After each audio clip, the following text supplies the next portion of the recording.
acting like they're gurus.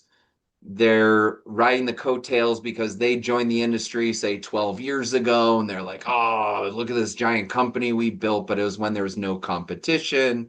So you have a lot of consultants pushing playbooks that worked when there wasn't a competitive developed market. My company's really kind of founded on those two issues. One is just bad strategy and a process to create a strategy that's going to have a high likelihood of success, and then execution.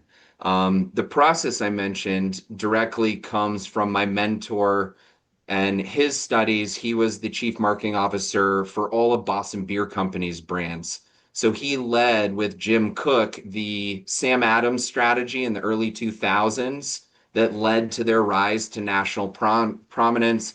Angry Orchard, um, Twisted Tea was a rebrand through that process, and then he left and came back for Truly.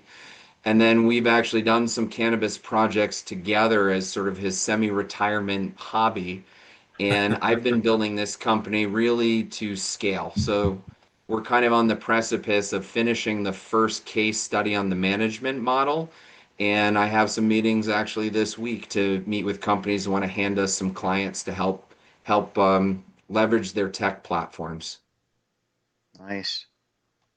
Very cool. Very cool. So I'll jump in there. So happy Thursday, gentlemen. Sid Singh from Mississauga, Ontario, in our little country of Canada. As you fine gentlemen can see, I'm with Legal Shield. And for those of you that haven't heard of Legal Shield or didn't know, we're now a 53-year-old company, a membership-based service available right across North America, offering affordable legal and identity theft protection for both families as well as small business owners.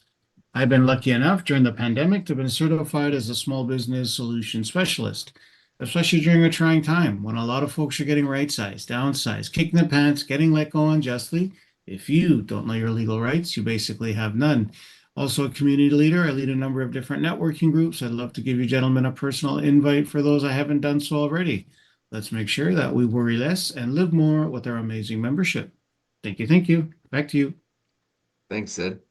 Yeah, we're actually hooked up now for next week, brother. So I got that covered with you. The bald's got to stay strong. We're gonna have to ask John about that. Yeah. Boy, oh boy, oh boy, oh It's the boy. Bald Club. Oh, here you go. The bald lives and it's sexy anyway.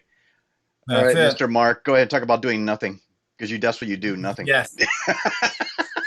And you know, what I teach is exactly that. Is when you do nothing and you're really good at nothing, you're just living in that space where your 50 to 60,000 thoughts do not work. That's doing nothing. So your 50, 60,000 thoughts are based on three things. The way that you're programmed, you're wired in a certain way. Your conditional response to things in your life. And the beliefs that we start believing in those two things. This is what's controlling our life right now. Hmm. And this has nothing to do with you. You've been programmed, conditioned in a certain way. And what we get to do is teach you how to reset what doesn't belong to you. So we create an ecosystem that I teach 15 classes a week. What we call a laboratory. So you come into our laboratory, you reset what doesn't belong to you on money issues, on relationship issues, on marketing, on sales, on networking. And all these things is that once you're free of all those programs and conditioning, the only thing that's left over is you because Nicely people done. will buy Yeah. you. That's what I get to do. But do you have Very fun at nice. doing nothing? Oh, so much fun doing nothing. It's freaking amazing doing nothing because you're free of all that junk in your head. I'll be asking myself, what junk in my head? Oh, the crap that actually distracts me too much. Okay, right. That's it. And there's a lot of mental health issues because we get involved in doing things. Yeah, And what we teach you is to do nothing so that doesn't work anymore for you. it does avoid more stress, doesn't it? Which actually promotes all the other ailments that our bodies get dis-ease, does it not? That's it. Yeah. And the other thing is that we're all conditioned and programmed to put food in our bodies that we should never put food in that type of food in our bodies. Granted. And once you reset the food, your body comes back to its original state. We were built for scarcity. Yeah. And programmed that And way that's as well. Sadly, the exposure from the yeah. mass media we already know Gentlemen, you about should really definitely promotes connect it. with Mark. I met him a number of years ago, and he has ever so evolved in what he's doing. He's a rock star. Like it's just, Thanks, and Sid. I know personally a few people that have gone through his program. No, Mark, it's awesome. The Reset It program. When you first told me about it, how many years ago? I was like, wow, it's so unique. And I know some folks that have gone through it, and they're actually very different than when I used to know them. So And that's why I'll that's just why that's why I built the ecosystem as well, Sid, is that now it's available 12 months out of the year. You can come in and do your stuff. When you come in, you can come in for a month, you can come in for 3 months, you can come in for a week. When you need it, we're there for you. He's awesome. Yeah, By the way, let's all Sid, connect. Rock and one quick roll. question for you because I forget. Maybe you never mentioned it. What part of Canada are you? I am based out of Um, Montreal. You're Montreal, Park. And Sid's where? Yeah. Mississauga, Ontario. Oh, okay. Toronto. So you're way up north of me. Okay. Ontario. Yeah. Yeah, okay. Yeah. Toronto. Because I got a good friend that actually lives in Toronto. So I was asking that. You guys are both I was going to you say guys basically are both Eastern timing either way. All of us Yep. are.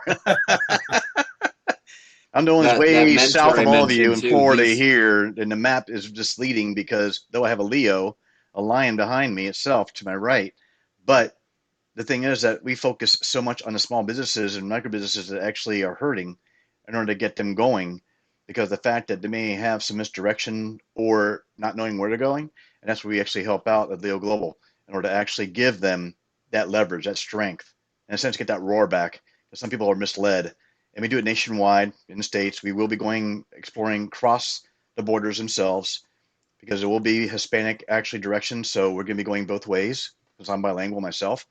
So a lot more leverages. It's not just the IT side, but a whole lot other areas as well. Even with the AI automation that we implement as well.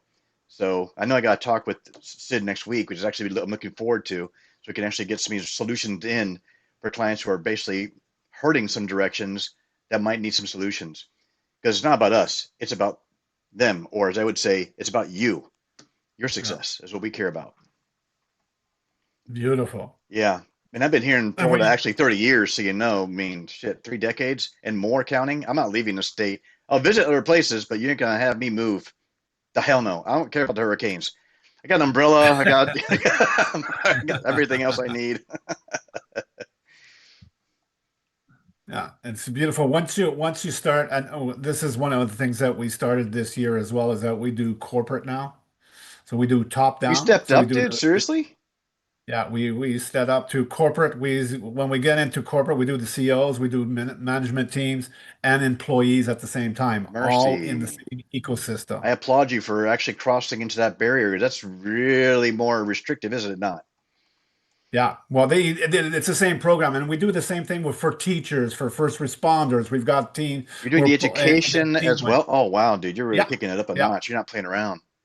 No, We no, you can't play did around with we this. connect before on LinkedIn at all, Mark? We connected maybe many years ago, maybe, Joe. Okay. Got to do that again Yes, please do, because there's dude, a lot of stuff that you're because doing on your stuff that we can help you out as well.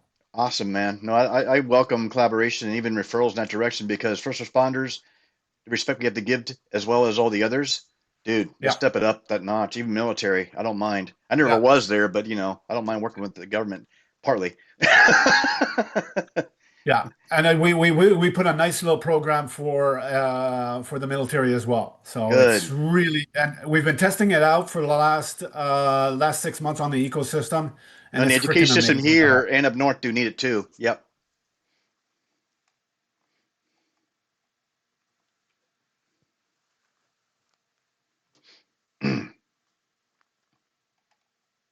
Mhm. All right.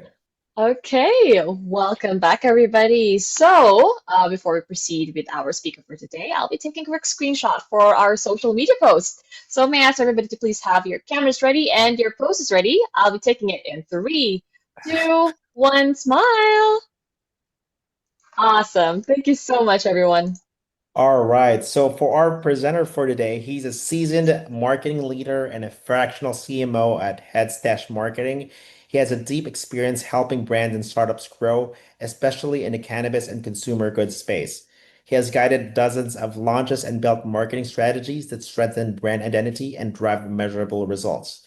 His experience in strategic branding and go-to-market execution offers entrepreneurs the insights and support they need to scale their business effectively. Without further ado, here's Matthew Harrell. Recording in progress. Thank you, John. I appreciate the introduction. My goal today is to sort of give a little bit of how someone like me operates on the back end. So what I mean by that is what I'm going to show you is kind of we're going to go down a rabbit hole into creative design psychology to give you what my role is as a strategist is to kind of know enough about every part of a brand and marketing to recognize the experts within those niches. So in this case, we're going to go into how creative design psychology is applied within a brand, and I'll extrapolate that to the bigger picture. The background of this was one of those things I created about 4 years ago. We were having some Recording difficulties stopped. with some designers and creative work we were doing, and I was up late, and this maybe we've all had that moment where by 4:30 a.m. on a night I couldn't sleep, this deck was done. But it's become a really nice resource, and it's something that really is just the foundation, as I said, sort of tip of the iceberg. But I hope it brings everybody some value as we go into the things that design can bring and perhaps brings a little bit of awareness to the stuff that you see every day. One, we're all very visual. I know Einstein, one of the things that he pointed out, and a lot of, I think, neuroscientists have recognized is humans have virtually limitless memory when it comes to spatial memory. And so a lot Recording in of, say, progress. memory savants focus on turning information data into visual stories, storylines. And in this case, when we talk about marketing, if you can show something instead of trying to explain it, it can be far more effective. To give some examples also as we move away from the balance of visual versus auditory versus kinesthetic, obviously these are always going to shift to the individual. I think where it starts to get really interesting is when we look at colors. We look at color psychology, we see real world examples of how color can really change the way we feel about things. All of us recognize that in our homes. We all probably have different tastes, and different colors can elicit different emotions. Now, when we look at this, I do want to hint that these are just general applied topics, and going down to the very shade of the specific color also matters a lot when it comes to these emotions. So these are general guidelines. However, as we know, things like red, it can also mean things like caution, stop. So even the very tone or warmth or various balance of individual colors matters. In addition to that, you can start to combine colors. They won't necessarily create a perfect, say, optimism and excitement, but you'll start to notice brands that do combine, right? We know McDonald's, they like using red. Coca-Cola is also known as a happy red.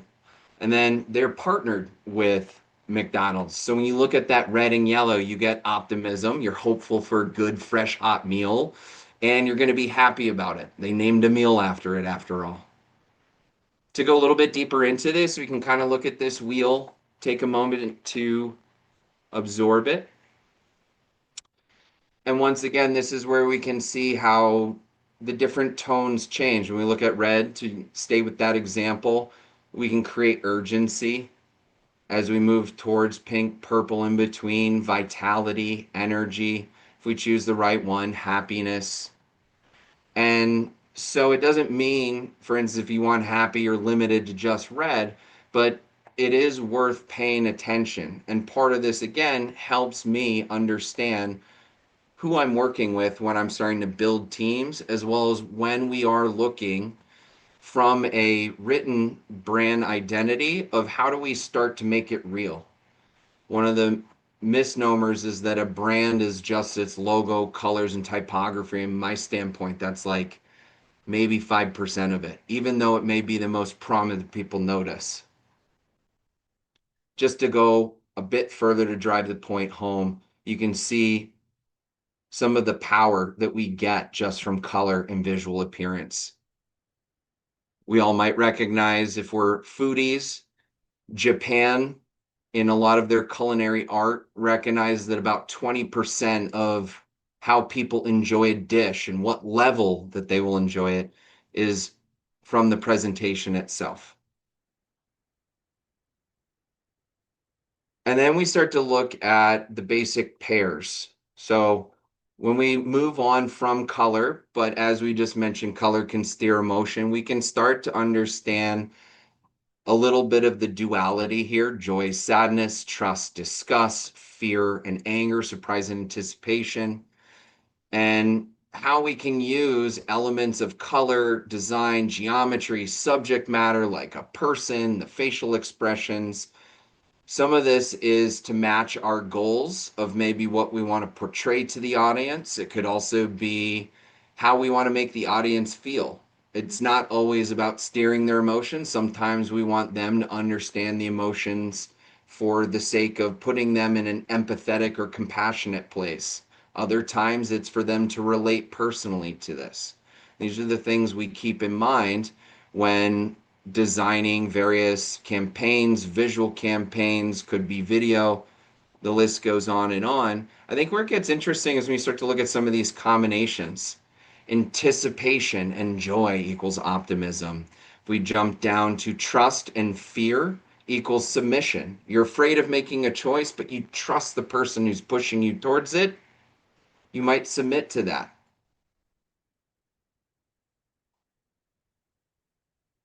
This is one more slide I'm going to skip over, but it's more examples of the same. Again, it comes back into the general sense that these are general guidelines, and ultimately, where this gets into the expertise of things is finding people who have the instincts to see the difference, to sort of read between the lines per se, of, is this color an alarming version of that color? Is it an optimistic or energetic? What kind of emotions does each color create when we are choosing our palette to represent a company or even a product or service that's being sub-branded within the suite that a company offers?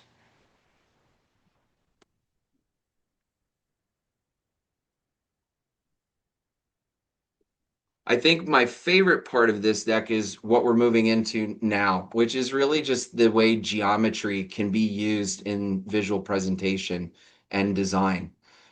The Fibonacci sequence is sometimes referred to as the golden ratio. And there's this interesting thing about human beings that's pretty widely accepted now, that we may not have an explanation for why, but people like it. They just like it when it shows up in pictures, designs. It's kind of a lot of what some photographers look for when scoping out scenes. And sometimes we never notice that it's there, but it's exactly why there's this X factor that makes us really like something. The most common shape is the spiral. You'll see it in seashells. You'll notice a lot of ancient architecture is modeled after nature. They use vines, leaves. You look at a lot of columns, like the Ionic columns from Greek architecture, will use the spiral shape. You'll notice the boxes driven too inside. So it can also be used when you start thinking about framing up displays. It could be used on a website. It could be used in an advertising. It's used in movies of how do we frame elements within a scene. Now, of course, you can rearrange these squares in different ways, but the idea is a really talented artist is able to recognize and use this to their advantage. And with true mastery, they can also bend the rules. Some of you who may be photographers or enthusiasts, there's the rule of thirds. It's also used in artwork. It's yet one more of these things that humans are drawn when we're looking at a picture, often framed, that the important elements are often most enjoyable when they're placed on the third lines or the actual intersections. In this particular case, what you'll notice is first you see the bottle. It's got the almost the entire right side third line that runs vertically, and it has two of the intersections, which are very potent. What's neat is now the photographer could have chosen to align the dock with the third line, but they didn't, which suggests they wanted you to focus on the bottle first, the water, but notice the horizon is lined up with that third line. So the message I get when I'm breaking this down is, gee, this photographer likely wanted us to notice this bottle, which if I look deeper is clean, like it's never been in the water, and now I'm staring out at that horizon and water for all the possibilities of where it could go. And I didn't make slides for it, but this goes deeper and deeper into things like how you place people in scenes. If we were to go deeper, we could talk about eye contact, how making eye contact is often used, say, for service-based businesses where you need trust in the people versus, say, content that's trying to sell a product where you want to focus on the product. You might have people looking at the product, or it's a lifestyle shoot where you're really trying to get people to imagine themselves in the scene as if they already are that type of person, or maybe they aspire to be. So these are just some quick slides on how geometry and then things like the way we place our models and what they focus on can completely change the stuff that people pick up. Eye contact can build trust, but looking away can draw attention elsewhere or allow someone to imagine that they are that person. And the final slide is just starting to touch on font psychology. And we've all seen this a million ways. You could probably go to all your own websites, some of your favorite brands. You could look at your favorite businesses that have something that you've always liked the way they look. And you can start to break down that some places make really good choices when it comes to their font. I think the Friendly one's my favorite. It looks a lot like the Friendly's logo. It's not too far off. And the idea that is this friendly place you can get ice cream and go get food. So the idea of this presentation really is just to give a taste of one tiny sliver of the brand requirement. When you make an identity, you need to create something that's often like a person. It is often compared to a question we ask is, if your brand was a person or a celebrity, what celebrity would it be? Or what type of car would it be if it was a type of car? Is it a Ferrari or is it a rusty old pickup that's been with you for 50 years and never let you down? These are all ideas that then extrapolate out into things like design. The identity dictates the strategy. Your brand image is what people say when you're not in the room. It's what they really think about you. So the point of a brand strategy is to try to shift the brand image towards your brand identity. And your identity includes all that you are today, but also leaves room for what and who you aspire to be as a person, as a business, as a product or service in the future. And the strategy will help drive other people to see that side of you, the whole side of you. I'm going to leave it there and ask, does anybody have any questions? All right, so we have a 6-minute time for questions. All right. All right, Joe, you raise your hand. I did, because actually slide 13, which I'm sure many have actually seen from websites where we have to verify ourselves as human. Slide 13 itself, sorry, I took it back. Was it 4? Yeah, you selected 12. 13 right there with the bottle. So we've seen on the cybersecurity direction of multi-factor or two-factor authentication where there might be either a group of pictures basically stating select the ones that have such object, traffic light, steps, crosswalk, whatever it is, or bike or motorcycle. Then we have to select everything almost, but omit what's not actually part of that image, which is just to verify that we actually are human, even though AI could do that. Kind of remind me of that because it triggered my mind. It's like that's how we actually verify ourselves. Though the company Cloudflare is also having us to actually check the box to verify we're still human because we clicked it. So just want to bring that up because actually, Matthew, it is actually in a sense a call to action before getting to the main source page that we want to get to, right? That we want to reach. I'm sure you've seen it before too many times. Of course, it drives a little bit of hidden engagement to get them. It's sort of like when a good presenter gets the audience clapping before they really get into the meat of their presentation, Yeah, playing some games. I wanted to share that Thank you, because Joe. That was it good. actually it did match up with that idea in my mind. So thanks for that. Yeah, I appreciate you sharing. Thank you. All right. Anybody else has a question or comment? Yeah, thank you, Matthew, for putting that together and sharing with us. When you're helping brands with this work, like where do you kind of see people, what do people kind of do well generally, and where do people usually hit snags? When you ask that question, do you mean the design process or bigger into the brand process? Wherever you feel like taking it. This is pretty new to me, so just kind of tossing something your way. Sure. I know exactly where to go with that. The biggest thing I see is people assuming that if it's cool to them, it's going to be cool to everybody, or it's going to be cool to their customers. So basically, making decisions on brand, on identity, on content, on design, logo, naming the company itself as it's going to be presented to the public is often done in a room by a bunch of people who are like, yeah, I like that. That sounds good. And it's not that we remove intuition or creativity from the process, but you confirm it. So we take branding to a scientific, we very much follow a scientific method. I was taught many years ago that in developing a brand, we set up a lot of stuff both in the beginning and then eventually to come back around and measure the strength of the brand.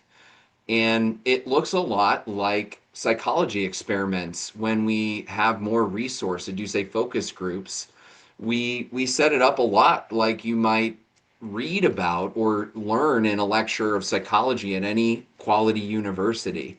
And so the idea is a lot of people focus on personal preference when they're creating their brand as opposed to going out, doing hard research, difficult homework, asking questions, interviewing people, creating surveys, thinking you know something, reconfirming it, testing the strength of it.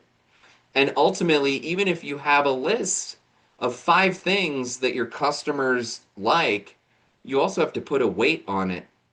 Like number 5 might not really mean anything to them. It's sort of like, well, if I could have a perfect world, I'd fix this as well, right? They'd list it. But it's really like we want the stuff that's like, if you could fix this, this, and this, forget about 4 and 5. That would change everything for us. And what I help do is we go figure out that value hierarchy. And then eventually we have to match it to something that's not based necessarily on a founder's personality. It's not to say that that doesn't work. Sometimes it does. Sometimes we want the founder to be the face, yet sometimes it's not the right fit. So I think in general, it's that people focus too much on their own preferences rather than getting outside of the ego, going and applying empathy and compassion and doing some really hard research before we start making foundational decisions on brand. Thank you, Evan. That was a great question. All right. Thank you. All right. And one last question we have, Daniel. Thanks, Matt. A lot of stuff to digest, and luckily I've seen this a couple times over life. But I'm curious with the environment as it is today versus maybe as it was a couple years ago. One, I'm curious, do you find that things like colors and shapes and the geometry is changing to the environments, or people having to change out their logos or the way their brand is showing to match what the current environment is or the current markets are looking to get. And also, I was trying to reflect on what you were just saying because it was actually really good. How do you balance that between what the founder, we'll just use that, believes they're putting out and what they want to put out with what the market is going to respond to? I'm sorry if that was confusing because there was actually two No. I'm things I'm going on in my breaking down. I hear head. two questions in there. So the first question is today's current environment. It's always going to be a yes and no. Brands are dynamic, just like people. So, for instance, Sam Adams is a great example. Jim Cook reached out to my mentor to pull him into a project because the youngest generation isn't drinking much, and frankly, the brand isn't appealing to them. I just saw an Old Spice ad where they've had the guy who was kind of like the muscle guy who's been doing it, but now they're introducing in their campaign the son. The son was in the bathtub washing, and the parents, like, they're catching their kid doing something bad. They're like, son, what's going on in there?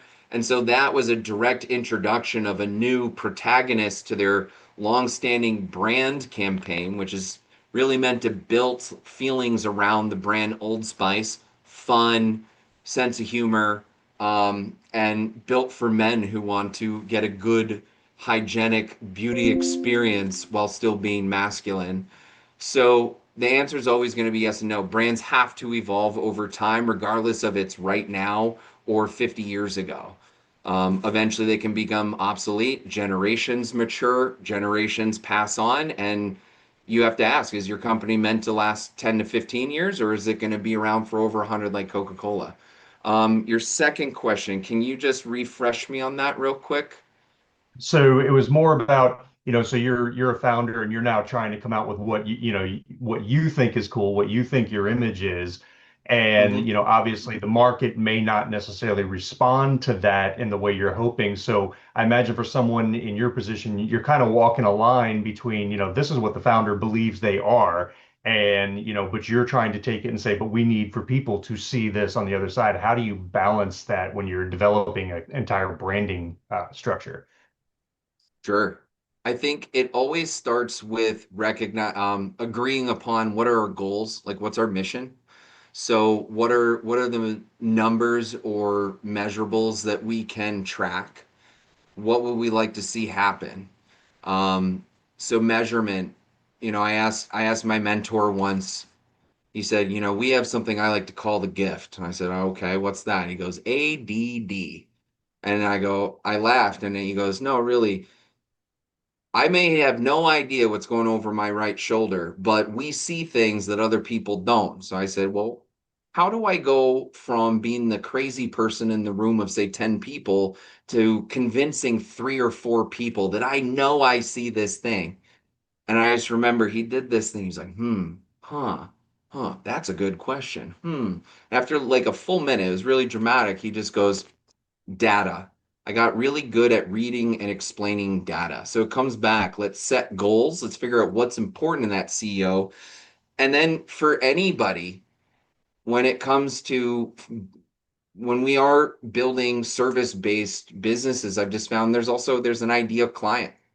A CEO that doesn't believe in this process, I don't work too hard to try and convince them. It's not a good fit. And Yeah. there's a marketing joke that life's too short to work with CEOs that don't appreciate marketing.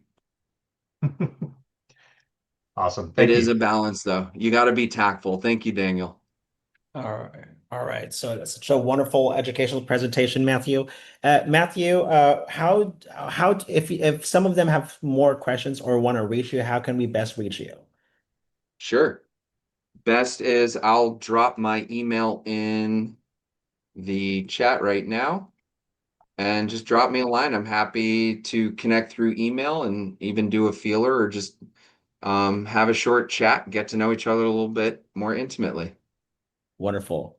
And with that, we're jumping into our second breakout room. So again, everybody gets to speak for 1 minute about their business. We'll assign the leader and we'll come back after 10 minutes. Enjoy the breakout room.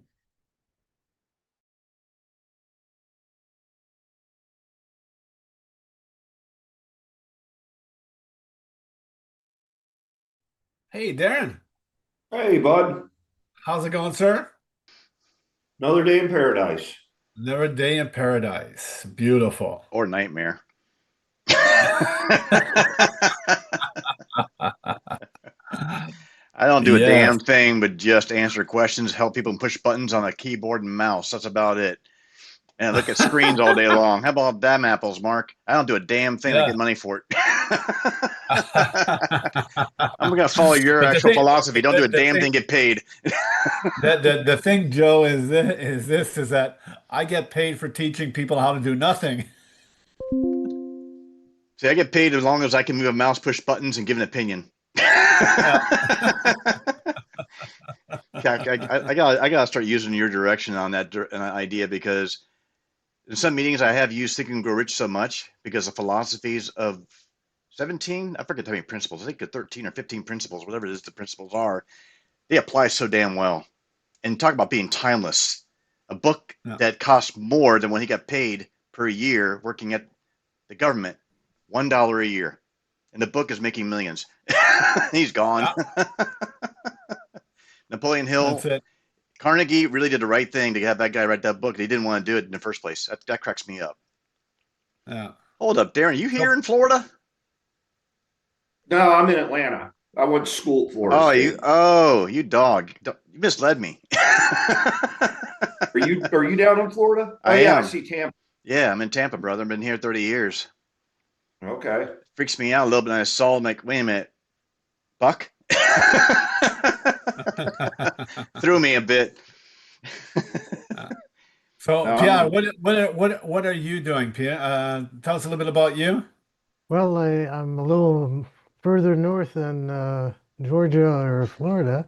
I'm in Canada, but I do online marketing. Basically, I find the people are ready to buy what you're selling. I can help you grow using online marketing. In Ontario, or what part? Ontario, Ottawa, Ah, the capital. right there in the heart of it itself. Wow.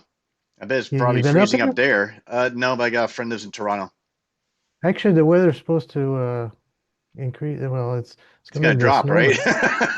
No, it's going up. It's actually warming up, really. What centigrade you at now? Like I think it's tomorrow or Saturday. It's supposed to be like 10 Celsius. And it's like, You shouldn't get into oh, minus, dude. I mean, that's at least a plus well, it there. was like more like -10 like a couple of weeks ago. But I don't envy we you are the in time. December, Yes. not Yes. well in Canada. Next month's gonna be worse for you guys. I don't envy you that actual crutch itself. Well, it's no Yeah. big deal. Yeah. We're used to it. We're used to it. Whatever. Yeah. I was born in Ohio. I know the blizzards. Believe me, I've had my share. I've driven through it and actually shoveled it and got sick of it. And I was like, I should have been down here the whole time. If you gotta connect though, Pierre, that'd be cool. If you gotta connect up, because maybe you might be able to actually Yes. help out Leo Global in some directions itself. Darren, I'm not sure. So, Your voice, your face looks familiar. I think we connected on LinkedIn in the past, didn't we, Darren? Maybe. Yeah, and I've been on these calls the last couple of 3 weeks. Maybe we have. But remind me what you do, because I totally forget what you do. So I am a business consultant, Okay. focusing on the financial strategy side of things. Got about a half dozen products / services. The two I focus on primarily are, got a funding platform where I can get a business owner anywhere from $25,000 to well north of 5 million, and going hand in hand with that, helping them build their business credit profile tied to their EIN number, so that they no longer have signed personal Wow. guarantees. First time I ever heard somebody say the EIN number. Holy crap. Okay, now I got to hook up. If you're not familiar, Pierre, that's the employee, I think it's employee or employment identification number here in the States. So you know. Yeah. Yeah. And it lines up actually also for banking, if memory serves correctly, right, Darren? Yep. Yep. So you can actually have to do And your it taxes. it puts the business owner in a position where they don't have to sign personal guarantees for the funding they're getting for their business, and separate their personal assets from it. It also helps with the taxation too, to do tax write-offs for business as well. Yep. If memory serves right. Why is that? I'm so informed. This is sick, man. I'm a technician. I'm working in tech field, and yeah, I know the financial side. This is sick, and I even know about investments. Like, okay, I've been educated way too much and reading way too much. Maybe I gotta start doing nothing, Mark. Yes, you got to come in. You got to come in and learn how to do nothing there. Earn Tell us a passively. little bit more about what you're doing, Me? Joe. Yeah. A lot of this actually, and my schedule is getting more and more full before the end of the year, which is actually a good problem because the fact that Deal Global Digital is actually a good solution for the micro businesses from 5 up to about 200 employees to where we expand out throughout the country itself, even though the headquarters are based right here where I am in Tampa, Florida itself. But even breaking into the Spanish speaking community, I say Hispanic, but it's basically Hispanic Latino, but we're not going to limit ourselves to that alone. It's going to go even further out. And breaking the barriers between the borders of Canada as well as getting to Mexico and further, we will go across seas as this business starts to truly expand. And the thing is that we basically give digital solutions in various areas from websites, SEO, CRMs, and even on the financial, which could be actually a direction that Darren, you as well as Pierre, any our financial direction that can support the clients that we actually have and gain and say, we can't afford you. Answer for that. We got somebody who can provide what you need, right? So that way, if their credit's good and their business has been established, they don't have to worry about paying us because they're going to be able to pay us either way. And we keep a retention going on that way as well. So our solutions are really housed through us. We take care of practically everything, even exposure for them. It's just learning what they need. It's not about us. It's about the client. Yeah. Beautiful. Well, I'll definitely connect with you and have a Zoom chat or something. Absolutely. Yeah. That's why I put my LinkedIn and all the other actual links I have from my part in the chat already because I don't mind getting a full schedule, to be honest, because a full schedule is a good problem. Talk to so many people that actually get those connections is golden. So yeah, definitely use my Calendly link and we can arrange for that during the week and go forward from there without question. Now's a good time, I think, if people are slowing down a bit for Well, the next week, holidays are dude, coming I've up. got me and Sid have got it, and I got another one on Tuesday, and then I'm done for the rest of the year, I think, until the new year. So Christmas Eve and Christmas we're taking off for the week, but I'll be doing still because I also enjoy writing aside from the technical side of it that I do for 25 plus years, but we've got 50 plus years of experience on various other areas, and we're using a lot of different platforms to share what we do. And that really helps more because there's traction itself on social media as well as on written platforms that help a lot. Yeah. So you guys connect with me. You're going to see more postings come up like crazy. It's like, oh, Joe writes. Yeah, yes, I like to write. It's fun writing, isn't it? I know it can be. I do leverage AI, but I got to be careful because I got to be more humanistic. And the links that I incorporate, I have to do it in a different way because of Google. Google is it's got more picky. God, is Google picky for businesses? Have you guys noticed that of your businesses of Google? You got to use the right program, Joe. That's the thing. Is that the Agreed. AI is that as long as you got something that you pay for and it reads your stuff, it's a lot better than going through ChatGPT. Claude's another one. I've used Grok.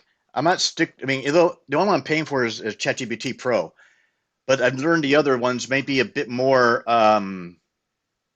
creative in some ways or different. Yeah, you got to try Santra. Oh, dude, put that in the chat, please. Santra is freaking amazing. How does it compare to Claude? Because it's got different. You have different assistants to help you in different in your business. You got a marketing director. You got a data director. You've got an email. You can write emails with it. You've got people that it's like having your team. I have an assistant, virtual assistant in this program. Yeah, but VAs are cool, but to me, put that in the chat for me if you will, so I can actually get that link, and then now I can add that to my family if you will. It's quite amazing. It is insane. Learning more AIs as I go. My God, there's too many of them. I think I'm at 12 now. Damn. I said Santra as in Santa Claus, but with an R. That's why I was asking him SANCRA. to spell it because I might misspell it and get it wrong. Yeah, I'm just gonna put it. I'm gonna put it in the chat for you. Thank you, brother. That helps a lot. Because if I Yeah, can improve my writing online, oh, Sintra, like, Century. okay. It's freaking amazing. I pay for it. It asks me 200 something questions at the beginning to learn It wants to know what who I do you and how are, I do right? it. It wants an Yeah, actual history with you. and You remind me. This is reminding I me of put it. Frank, so now I'm thinking of Frank in my head. Yeah, so Sinatra. take a look at it. It's really amazing. Thank you, man. That's cool. Sweet. Thanks. Love it.